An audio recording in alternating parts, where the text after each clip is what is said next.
दक्ष योगेश्वरी मी एकता पहिली शिकतो.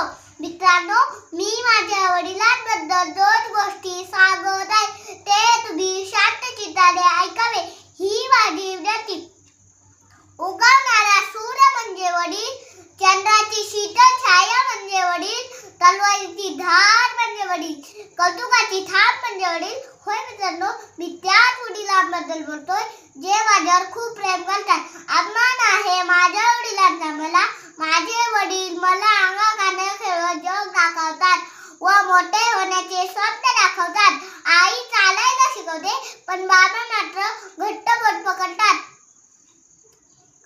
आई जेवण बनवते, पण बाबा मात्र जेवणाची सोय करतात. आई मला नेहमी विचारते, तुला कोणासारखं व्हायचंय? मी म्हणतो, मला वडिलांसारखं व्हायचंय. पण ते शक्य आहे का? नाही. आई मोठ्याने रडते, पण बाबा मात्र तोंड खुपसून रडतात.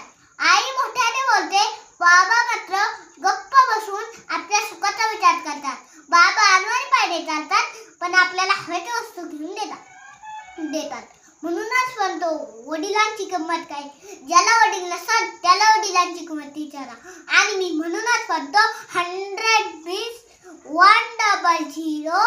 माय father is my super hero. ज्याची सर्व वडिलांसाठी विचार करी म्हणत आहे. उरामध्ये माया त्याच्या काळ्या मेघवाणी, दाखवित नाही कोणा डोळ्यातून पाणी. जिजू जिजू संसाराचा गाडा हाकला, वटामध्ये हसू जरी कन्हा वाकला. घडीभर तू थांब जरा, ऐक त्याची धापर, नाही अवघड हाय गड्या, उमगाया बापर, उमगाया बापर. डोंगरा एवढे वडील, आभाळा एवढी माया त्यांची. म्हणतात ना, आई प्रेमाचा सागर असते. प्रेमाच्या सागराला सामावून घेणारे मात्र वडील असतात.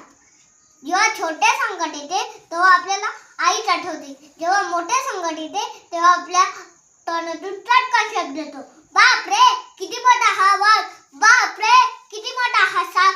म्हणजे बघा, मोठे संकट येते तेव्हा आपल्याला वडीलच आठवतात. रामायणातील राजा दशरथ व राजा जनक हे मूर्तिमंत उदाहरण आहे वडिलांचे. त्या राजा जनकाप्रमाणेच आहे माझे बाबा. त्या राजा छत्रपतीच्या वडिलांसारखेच आहे माझे बाबा. संसाराचा कणकणदाणा म्हणले जाते वडिलांना, विचाराचा आकाराचा स्वप्नांचा शिल्पकार बाबा, शिल्पकार बाबा. म्हणूनच म्हणतो मित्रांनो, आई वडिलांना जीव लावा, त्यांच्यावर प्रेम करा, त्यांचे राहिलेले अपूर्ण स्वप्न पूर्ण करा. माझ्या डोळ्यातली आसव कुणी वाळेना पुसताना, हुरी हुंड कदाटोया गोष्ट बापाची सांगताना, हुरी हुंड कदाटोया गोष्ट बापाची सांगताना. त्याच्या फाटक्या सजऱ्याला किती ठिगळ जोडल्याली, त्याच्या फाटक्या सजऱ्याला किती ठिगळ जोडल्याली. उभ्या आयुष्याला त्यानं कशी कातर लावल्याली, उभ्या आयुष्याला त्यानं कशी कातर लावल्याली. मला कसं होत या कुणी बाबा म्हणताना, मला कसं होत या कुणी बाबा म्हणताना. माझ्या एवढ्याशा मुखात भरविला घास मोठा, माझ्या एवढ्याशा मुखात भरविला घास मोठा.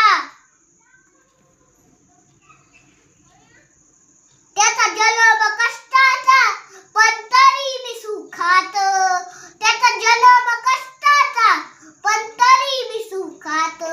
त्याला सपान पाहिलं पाला उसाचा काढताना, त्याला सपान पाहिलं पाला उसाचा काढताना. ओम विदुदेवाय नमो नमः. असल्या देवाच्या वतीने असलेल्या बाबांना साक्षात धन्यवाद करून मी माझे भाषण संपवितो. जय हिंद, जय महाराष्ट्र, जय शिवराय, शिवराय.